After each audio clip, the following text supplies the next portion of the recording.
నీ అవ్వ ఇంటి కిరాయిలు పెరిగాయి, బడి ఫీజులు పెరిగాయి, పెట్రోల్ పిరమాయ, సరుకు సౌదాలు కొండెక్కే, కూరగాయల రేట్లు బగ్గుమనే, ఉప్పు పప్పులు అందకుంటాయే. ఎనకేసుడు కాదు, ఎట్లా బతకాలనేది పెద్ద రందైతాంది. ఖర్చులకు తగ్గ ఆమ్దాని ఉంటేనే కదా ఇల్లు సంసారం నడిచేది. అందరు తిప్పలు ఎట్లున్నాయో గాని ముత్యమంత ఫాయిదా అవుతున్నట్టే గిళ్ళకైతే. ఆర్టీసీ ఉద్యోగులు నిమ్మలవడే ముచ్చటైందంటే 100కి 2.5 డిఏ పెంచింది సర్కారు. 17 జీతంతో పాటు తిండికి తొవ్వ ఖర్చులకు కొంత పైకం కల్పిస్తుంటారు. డిఏలన్నట్టు షానేండ్ల సంధి పెండింగ్ పడ్డాయట. గా పైకం పెంచాలి లేదంటే సమ్మె చేస్తామని ఆర్టీసీ ఉద్యోగులు నోటీస్ ఇస్తే బగ్గా ఆలోచన చేసి గీ ఫాయిదా చేసిండ్రు. సర్కార్కు 3.5 కోట్లు ఖర్చు పెరుగుతుందట. పెంచిన డిఏ ఈ నెలకెళ్లే జీతంలో కల్పిస్తారు.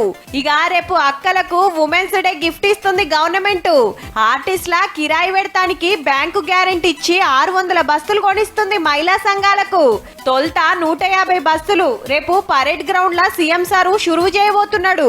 ఒక్క బస్సు 36 లక్షలైతే లోన్ మీద గ్రూప్ కో బస్సు ఇప్పిస్తున్నారు. నెలకు 77,000 ఆర్టీసీ కిరాయి ఇస్తది. వచ్చిన ఆమ్దాని తోటి నెలకింత కిస్తి కట్టేసుకొని 7 ఏళ్ల లోన్ సుక్తా వేసుకుంటే ఆటెనక అక్కలే బస్సుకు ఓనర్. ఇక ఆర్టిస్ట్ల ఫ్రీ ప్రయాణాల లెక్క చూస్తే ఇప్పటికి 150 కోట్ల టికెట్లు కొడితే 5,000 కోట్ల ఫాయిదా అయిందట మా అక్కలకు. రోజుకు 14 లక్షల మంది మహిళలు ఫ్రీగా ప్రయాణం చేస్తున్నారట.